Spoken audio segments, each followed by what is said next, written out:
Mic check, mic check. Make sure the rest is like one side, and then, yeah, good.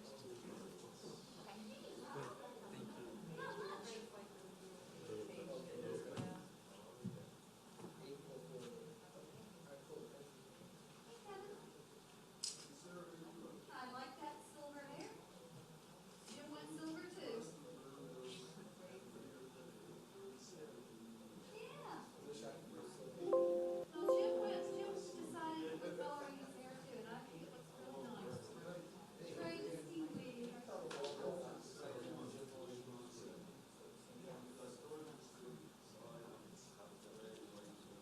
Yeah. Same Tammany, tell it well. Yeah. Well, that's right. Well, you know, that's what you're supposed to do.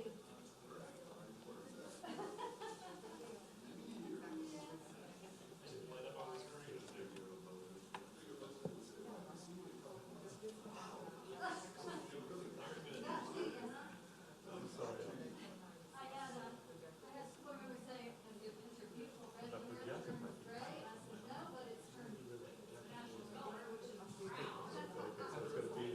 No, you're disappointing me. That's the way it is.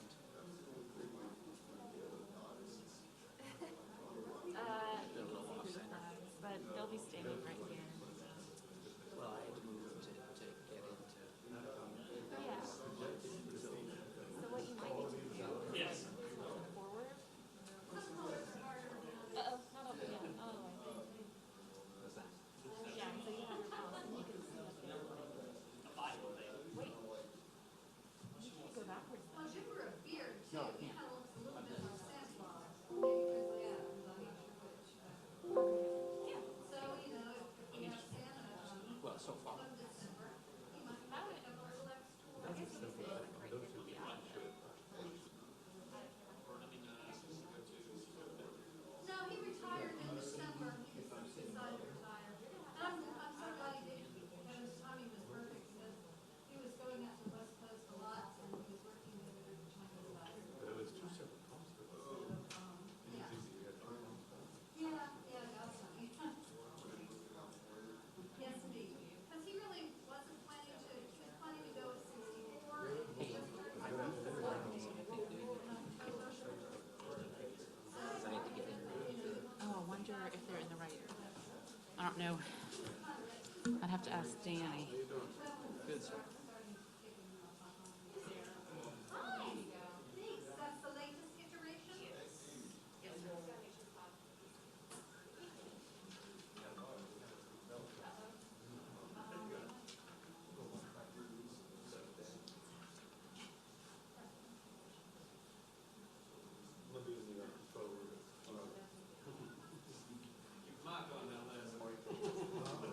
Good to see you. Yeah, I made my kids keep them on for the Mother's Day pictures. I wanted to remember what year it was. Hey, Mike. Sarah?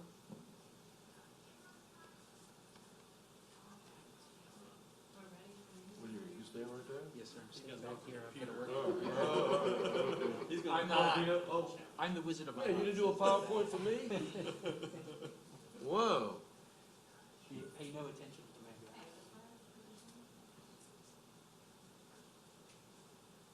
Okay, thanks.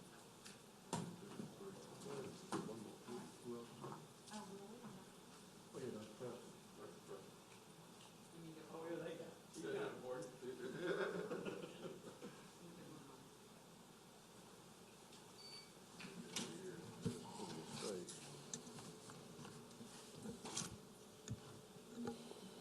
Everything good?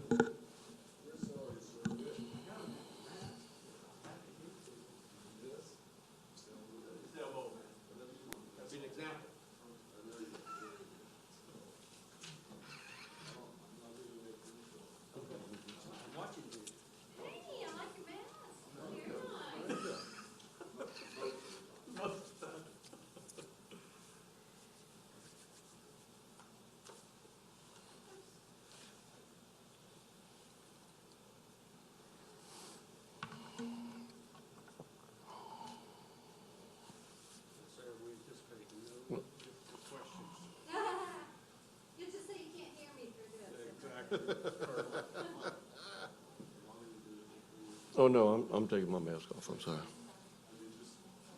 Thanks for the reminder. Well, I left my designer mask at home.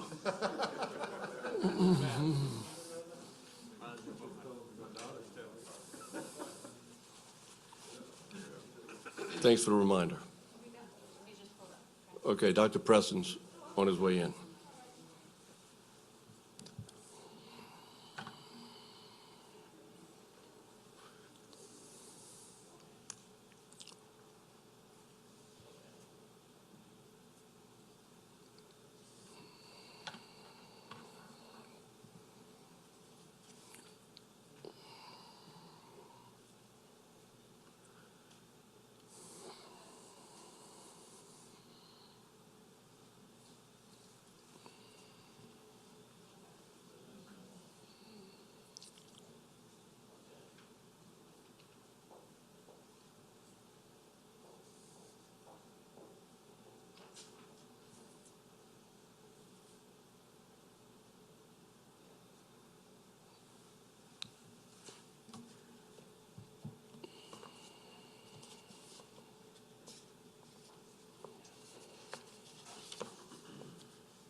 Sliding into home.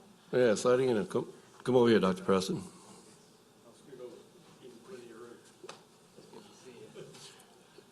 Good afternoon, everyone, and thank you for your patience as we get started here this afternoon. My name is Mike Cooper, Parish President for St. Tammany Parish. Today is Tuesday, May 12th, 2020. I want to welcome our elected officials, staff of St. Tammany Parish government, the press, media, and other guests that are here today. Thank you for attending this. Today, I'd like to formally announce our Phase 1 reopening plan for St. Tammany Parish, in which we will have a plan for businesses, services, activities, restaurants to open on May 15th in a phased, gradual manner, of course. So effective this Friday, churches, gyms, fitness centers, movie theaters, barbershops, hair salons, nail salons, and restaurants, which were either closed or curtailed from opening, may now open at 25% capacity per the state fire marshal's requirements. Massage establishments, spas, tattoo parlors, and all other places of public amusement will remain closed.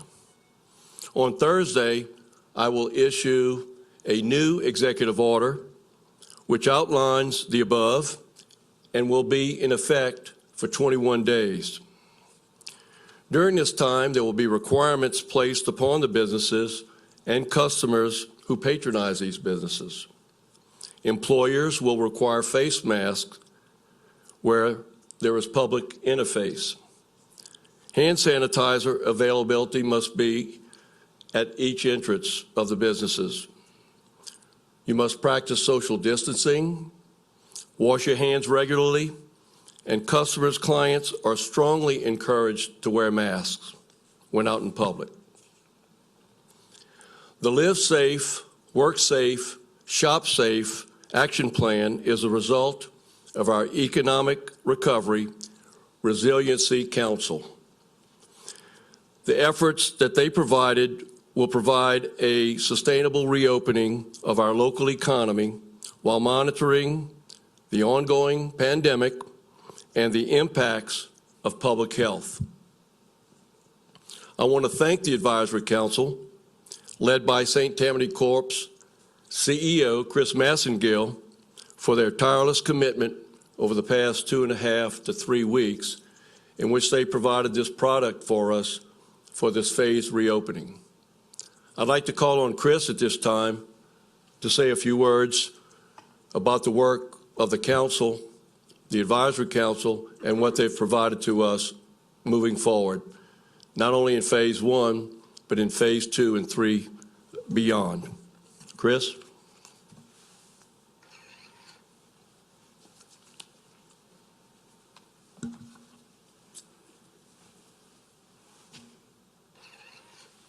Thank you, Mr. President, and thank you for including economic development in this important project. We can certainly say on behalf of the St. Tammany Corporation that there is no other important project during this time frame than putting economic development in a position to help our businesses reopen and get our economy restarted. We appreciate the opportunity to be a part of this effort and appreciate your leadership and the leadership of our council and other elected officials. Chairman Lorino, thank you for your ongoing guidance and counsel. As many of you all know, on Monday, April the 20th, President Cooper announced the creation of the St. Tammany Economic Recovery and Advisory Council. We went to work immediately at his direction, researching, evaluating, collecting, having in-depth conversations and meetings about best practices, industry standards, public health recommendations, including recommendations at the federal, state, and other jurisdictions across the country as good models, including CDC and the White House Coronavirus Task Force Plan. On the 24th, the first draft was submitted in preparation for what we were hoping then to begin phase 1. We now know that the governor extended that, and we went back to work, continuing to refine the plan and taking additional community input, meeting directly with St. Tammany businesses and business owners. It was important to President Cooper that we always maintain the principle of getting our economy reopened in a steadfast, a swift, responsible, and a sustainable way, by always protecting public health and trying to balance the economic health of St. Tammany Parish. That was always a guiding principle from the President. We continue to meet with industry-specific focus groups. In fact, we collected almost 1,200 direct constituent inputs and communications into the St. Tammany Corporation and the Advisory Council in the course of this process. Feedback that helped directly shape the current plan that we have, including elected officials, business owners, specific groups that we knew was already dramatically impacted, but also had an important perspective on how we implement, how we move in to the various phases based on letting the data help drive that decision for a gradual phased opening. All of these things shape the recommendations that we have here today. And then we quickly, on an accelerated time frame, completed the final draft, turned it in to President Cooper on May 8th, and the official submission is what we have here today. The plan is really structured in 2 major components. One, what we call our reopening continuum. It's the phases. We actually color code those phases. We were in the red phase. Now we're in the orange phase, or phase 1. Now we have a 21-day review and gating process that was established by the state. The primary guiding principle as we enter into phase 1 has really 2 main directives. The first one is an overall limitation on the capacity of businesses and entities and organizations as they begin to reopen. The second one is maintaining those safety protocols and the social distancing that is required from public health. Those are the 2 guiding directives as we enter into phase 1. The President mentioned a few of those, but let me just go over again some of the ones that were particularly impacted that we had a lot of engagement with. Obviously, essential businesses that was determined by the CISA will continue through this phase. But most importantly for here, we knew we had the ability to engage with restaurants, coffee shops, cafes, can start their indoor table services. Places of worship can begin their indoor services. Gyms, fitness centers, movie theaters, barbershops, of course, hair salons, in which you can probably notice I am in need of one of those myself and looking forward to getting back into seeing my hairstylist. The other part that was important was youth activities, including youth recreation, non-contact sports, day camps, and summer camps. Those were important, as you can imagine, going into the summer. Office-based work, expanded governmental services, large venues like the Harbor Center and others can begin to operate with the 25% reduction. Now, closed businesses. It's important that we understand the ones that still need to remain closed as we enter into phase one. These are bars, particularly bars that do not have the LDH food permitting. That's an important distinction. The pool halls, the contact sports, children play centers, playgrounds, theme parks, adult entertainment venues, and other similar types of operations continue to remain closed. The other thing that we'd like to do today is share with you two pieces of helpful information. We're excited to roll out to you what we're calling the St. Tammany Safe website. This is an online portal that you can go and get real-time information. It's got downloadable guidance and pieces of instructions and tools and resources that you can go to in real time to look at as you're thinking about what does it look like for implementation, what does it look like as it relates to the restrictions for my businesses, and the details about how to specifically transitioning from being closed to the gradual reopen by maintaining that 25% occupancy limit. The other one is our Live Safe, Work Safe, Shop Safe helpline. And that number is 985-809-1411. Again, that's 985-809-1411. You can call that number. You will speak to a live person, and we will walk you through the individual guidance as it relates to your specific industry. I had mentioned to you the two elements of the plan. The first one was the continuum table, and the second one is industry-specific guidance. We will walk through that with you. We will go through every element.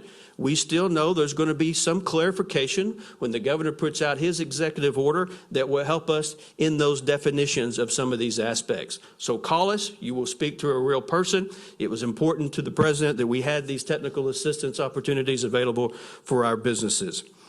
The other thing that I would say in closing is that we too have to remind ourselves that the adherence to this social distancing guidelines, recommendations for wearing the face coverings as we go into the phase one guidance of operations for our businesses continues to put St. Tammany in the strongest position possible to reopen our economy so we can get back to the things that we want to do. This is not over. The pandemic is not over. But for us, it's about jumpstarting our economy. And I want to say a particular thank you to President Cooper and the members of the Advisory Council. You had almost 20 community and business leaders putting hours worth of time on a quick schedule to make sure, because it was that important, that we got it right, that we provided the right kind of information to our government officials. And we really appreciate their participation. So with that, thank you very much. And thank you, Mr. President, for giving us the opportunity.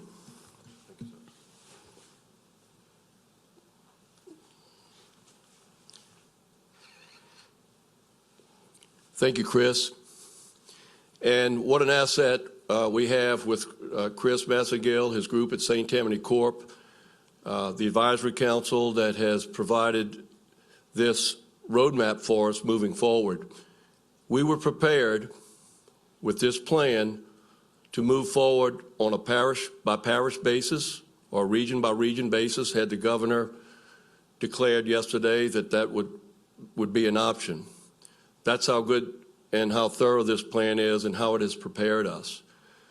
This is a roadmap for us in the future for phase one, phase two, and beyond. Others with me up here at the podium, and we'll be speaking in a second, is Dr. Charles Preston, our St. Tammany Parish Coroner, Chairman Mike Lorino of the St. Tammany Parish Council, and Clarence Poe, the Director of Homeland Security and Emergency Operations for St. Tammany Parish. They'll be saying a few words in a second. At this point, I'd like to call on Dr. Preston. He's our Chief Medical Officer. He has been by my side since day one when we first introduced the executive order back in the middle of March when we first addressed the ongoing pandemic that we face here in St. Tammany. Dr. Preston?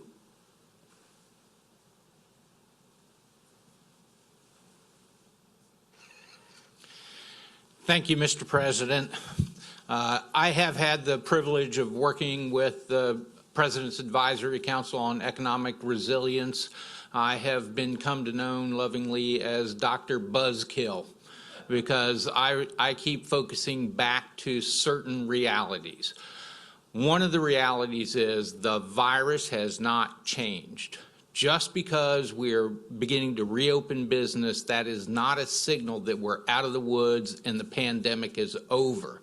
And I want to thank all of you who are protecting my health by wearing a mask when you're in this room with me. We have met the gating criteria in terms of hospitalizations, ICU admissions, vent utilization, and even the death rate has begun to come down slowly. In the last 2 weeks, we had 40 COVID-19 deaths. 32 of them happened in senior living centers. I am very happy to say that DHH has formed strike teams of infection control specialists with partnerships with local hospitals to try and go into those living centers and mitigate those risks. From the very beginning, everybody understands, and I'm sure you do as well, that there is some risk when we start to get back together. And so our job is to mitigate that risk. And it's really the same message you've heard from Anthony Fauci to the governor down to the lowly coroner. Wash your hands, cough in your elbow, social distance, and wear a mask. Every single citizen is encouraged to comply with that.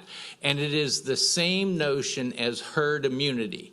When we vaccinate everybody in a herd, then the disease disappears. We don't have a vaccination, so all we have are those measures to wash your hands, cough in your elbow, social distance, and wear a mask. And so I just want to reiterate, this crisis is not over, but we recognize that we cannot continue like we are. We can't go for a year at a stay-at-home order. People are going to starve. People are going to be in horrible conditions. We have to move forward, and President Cooper has the exact right plan. We make a change and see what happens. And if we don't go over the big concern of a second wave, if those parameters are not too high, then we can move to the next phase.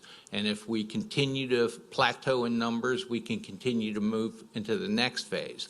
The worst possible thing will be for people to think the virus is gone, the crisis is over, and get together with 150 people without masks, hugging and kissing and spreading the virus, because we're just going to see an onset of a second wave.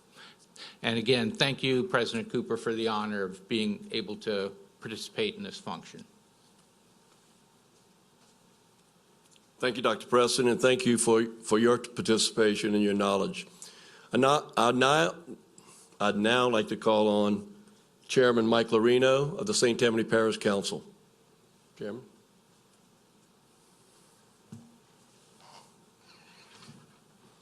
Thank you, Mr. President. Before I get started, and I'll make mine short, I'd like to thank you and say welcome to the parish president's position, just a little over 100 days. You know, there's always good and bad, and I think this pandemic will allow you moving forward in your presidency to understand what needs to be done, the communication involved, and I think St. Tammany, as bad as this is, will be for the better for that. So I'd like to say thank you for that. Secondly, I'd like to thank Chris. I've known Chris for a while, and a great job. As you know, Mr. Massengill, when this first started, you and I had some lively discussions. But nevertheless, I knew you would accomplish what you needed to accomplish, and you have. And that's a testament to you, but more importantly, to the people that President Cooper put on that commission. So I just want to say thank you on behalf of the council to President Cooper and to Chris for the job that you all have done. It was remarkable. More importantly about that, as the president said, when I read it, he had 50% in a lot of things moving forward. So we were ready. I'd like to tell you, I'm a firm believer in 50%. I think it should be 50%. But I'm not the parish president, and the parish president will do what he needs to do based on the governor's restrictions. But I still would like somebody to look at that. But that's my personal opinion, because I think we could use that, and I think the community could use that, whether you take employees out of the 50%, whatever it is. But I think that's very important. But I need to applaud you for having that in the preliminary draft. And so thank you. I'm going to talk about one thing that I saw yesterday and today. And Dr. Preston made the statement, a mask. Yesterday, my wife sent me to Home Depot, and I went to Home Depot, and there must have been half of the people in Home Depot without a mask, standing very close to me. Well, if you don't want to wear a mask, stand at not 6 feet, stand about 18 feet. That should be in the rules. But I know we live in the United States of America, and everybody has a right to do what they feel like is correct. As I do when I wear this mask to protect you, you still have the right not to wear a mask and maybe not to protect me. There's nothing I can do about that today. But I believe, and I implore the people of St. Tammany Parish, if we want to go to phase 2 and phase 3 and get out of this predicament, please try to put your reasons down and wear the mask, and let's see if that works. Because you know what's going to be said if it doesn't. Half the people didn't wear a mask and we're starting over again. That's a bad thing. I'd rather be half the people didn't wear a mask and we didn't need to, and we're moving forward. And I'm going to close on that and say thank you very much once again. Appreciate it, Mr. President. Thank you, Mr. Lorino. Now I'd like to call on Clarence Poe, Director of Homeland Security and Emergency Preparedness for St. Tammany.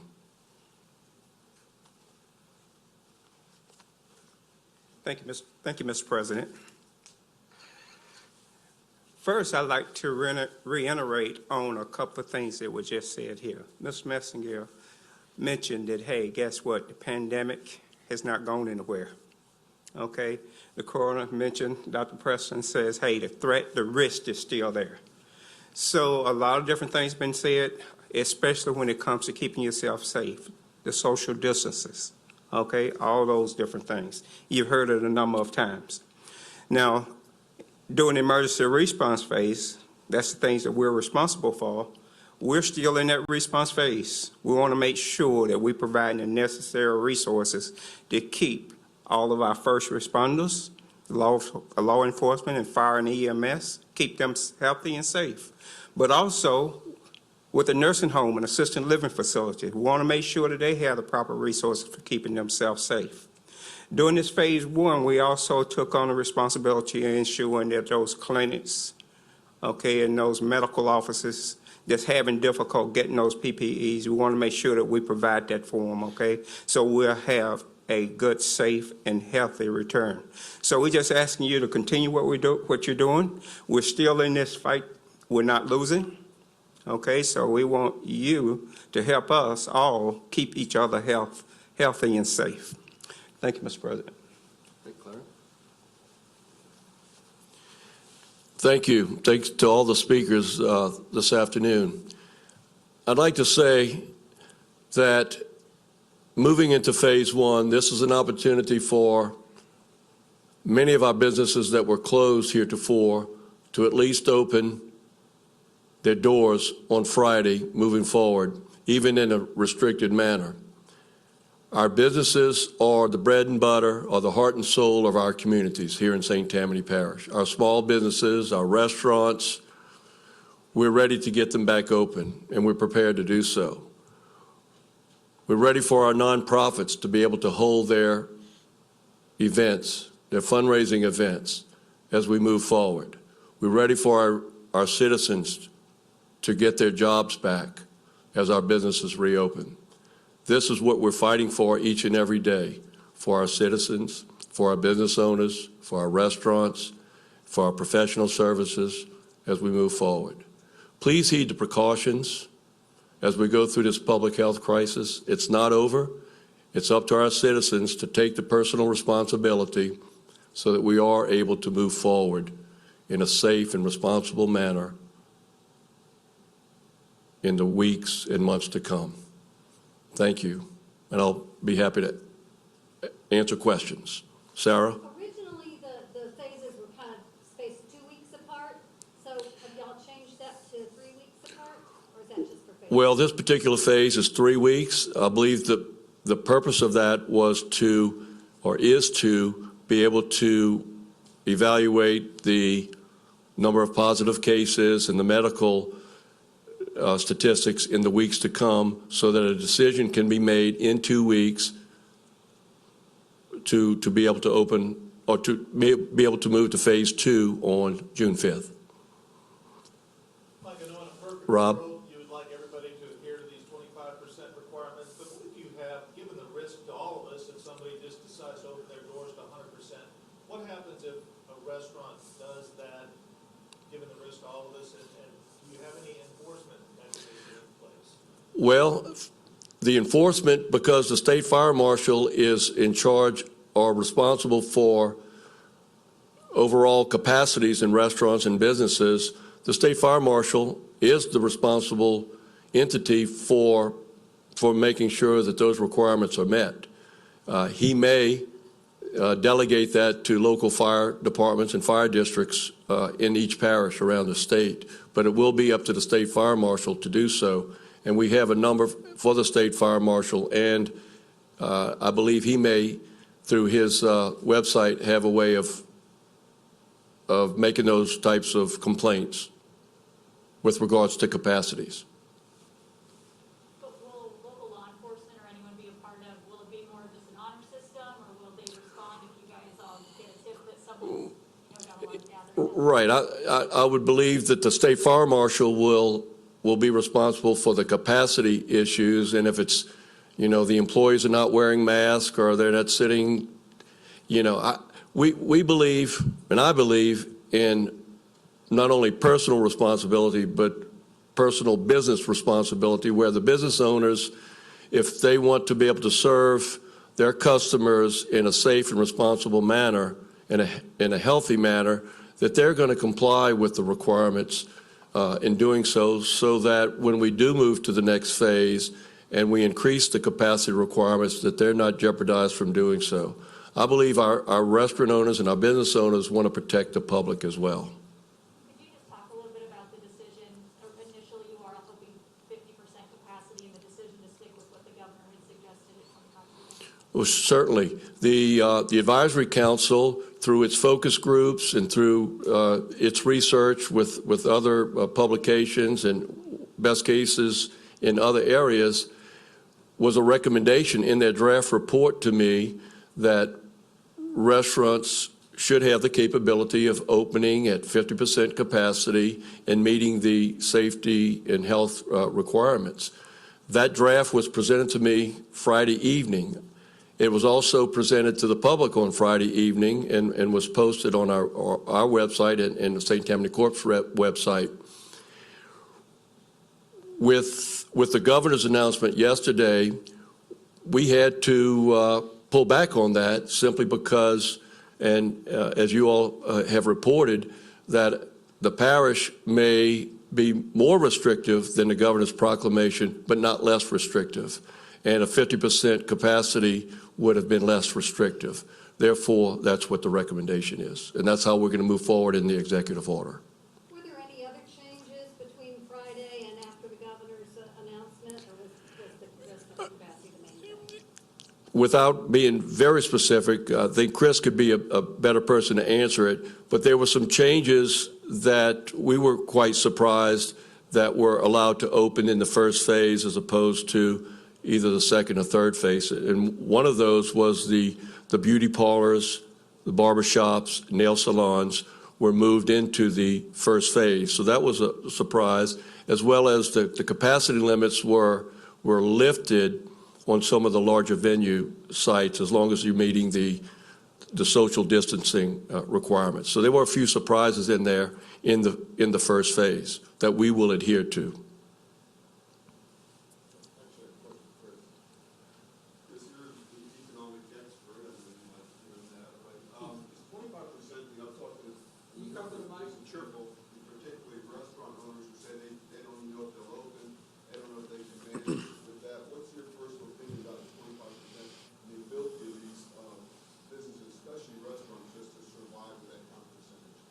Well, the first thing I would say is that what I've learned about the businesses and entrepreneurs in St. Tammany Parish is that they're amazingly resilient. They're strong business owners. They love being in St. Tammany Parish. They love providing a livelihood for their people and a product for us to utilize. And these restaurateurs and other business owners are adapting. They're evolving. They're switching their market, their supply chain. They're figuring out the options that they have available so they can continue to provide a livelihood to our people. That's their number one priority. Yes, we wanted it to be 50%. We recognize that it is an additional financial burden on them, and they have to make that decision ultimately at the end of the day. And we're seeing them do that. Some will, some won't. Hopefully, we're putting them in the best, strongest position so they can recover quickly. Have you heard of any business in general, restaurants that already said, I'm shutting down for you've heard that? And what do you think, 25%? You understand the economics of that. I mean, is that something they can really manage? I'm sure you're right, they're adapt. Yes, sir.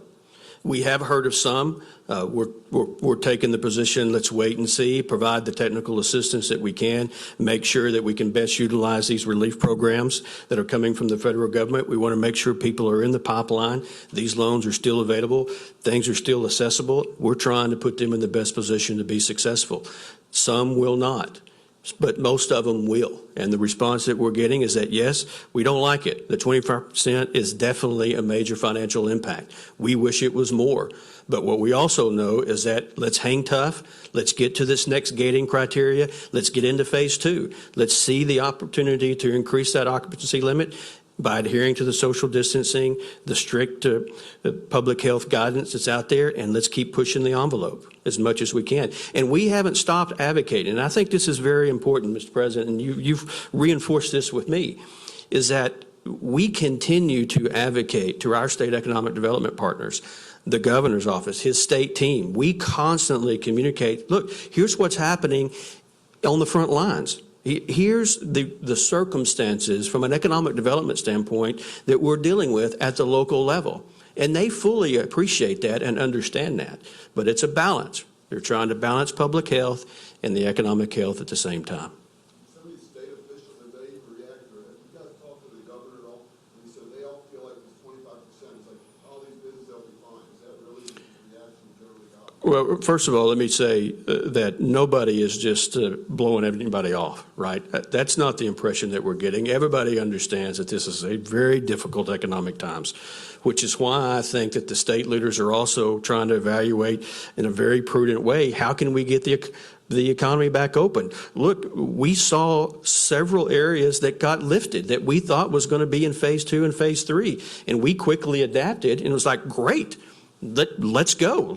More businesses that we can open in a moderate phase approach. We're for that. And so I would not try to communicate that the response at the regional level or at the state level has been one that they don't recognize the situation that we're in. Chris, are they free to add outdoor seating? Yes, they are. Up to the 25%. Up to 25%? The 25% also adheres to the outdoor space based on specific. There's square footage elements. If you go to opensafela.gov, you put in your square footage, you get back exactly what you can do, even with the layout of your table settings by the state fire marshal. But is a new limit set based on the outdoor space you have, like a parking lot? If you got a big parking lot outside, can you take up 25% of the space of the parking lot if you wanted to? No, my understanding is the 25% is for the indoor space, and in the outdoor space, as long as you can still accommodate, but you still need to register and get that accommodations back from the fire department. I would be hesitant to speak on that specifically, Rob, without double checking with the fire marshal. I have a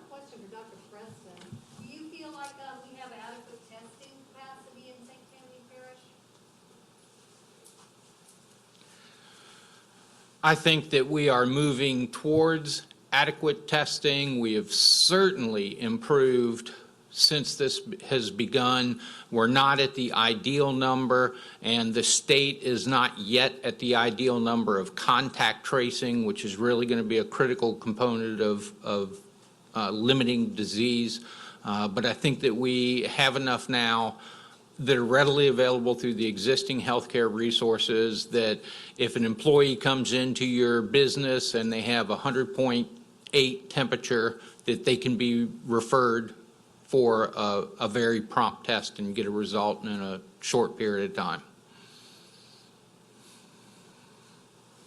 Dr. President, while you're up there, any more to say on the strike forces that the state health department is sending in on the nursing homes? I mean, 1 in 3 of the deaths have been in nursing homes. Is it too late to do anything at this point, or do you think they can be effective? Well, I don't think it's too late to mitigate what risk we can. And I think that from my understanding, what the strike forces are doing are deploying hospital-based infection control specialists who then can go to the nursing homes, review their processes, and identify places that can increase the protection of their residents. And it seems like a year ago that I was up here with President Cooper. But when we pointed that out, I think he very quickly got hold of Clarence, and Clarence started working with nursing homes to provide the PPE that they need. So I think that there are still some inevitable deaths coming out of the nursing home population. They are essentially quarantined, and if they can plateau those deaths out, then that'll be a win.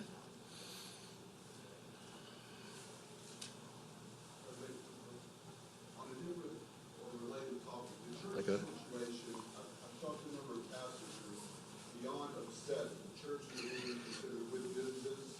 One today was telling me, this is basically a violation of the First Amendment, which says churches have the right to meet and all that. And yet here, they've just been ordered to close. I mean, they're really upset about it.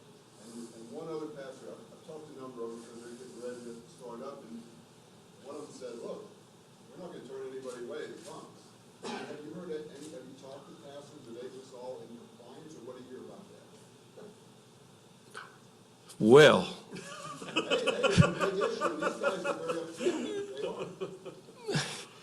the churches are not being closed. The churches and places of worship are being allowed to open at 25% capacity and outside seating as well. I went to my first on Sunday, an outside setting at a Catholic church in Covington, and it was outside, and it was all the precautions were taken.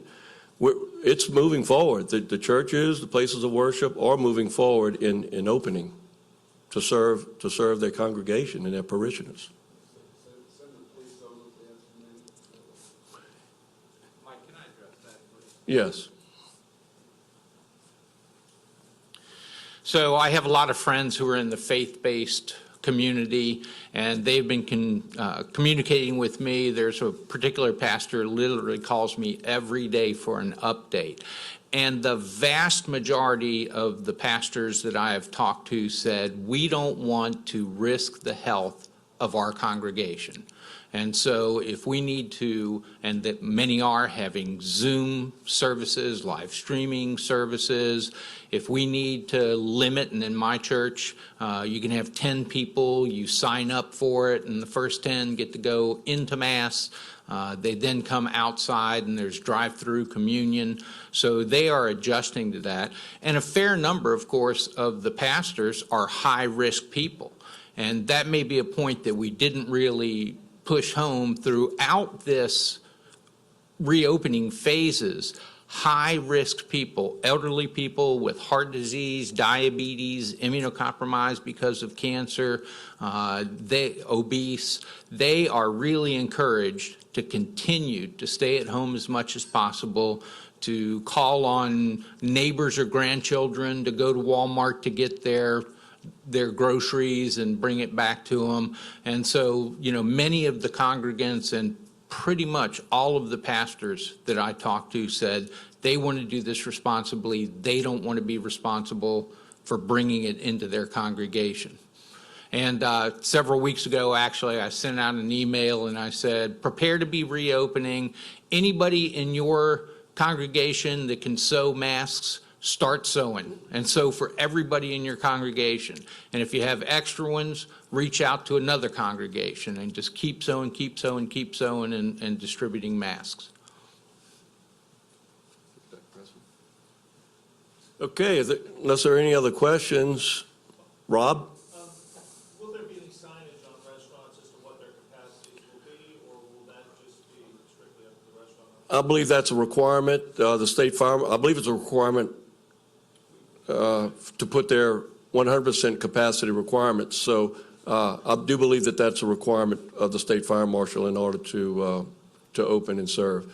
Again, I'll emphasize going to the website opensafely.la.gov to get all the information with regard to safely opening your business in St. Tammany Parish.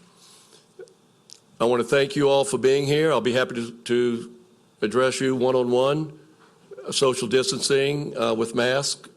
After this, I want to thank Dr. Preston, Council Chairman Lorino, Chris Massengill, St. Tammany Corp CEO, and Clarence Poe for their participation in today's press conference. I hope it's been informational and to you all. I want to thank the media for being here as well. Thank you very much. Have a great afternoon.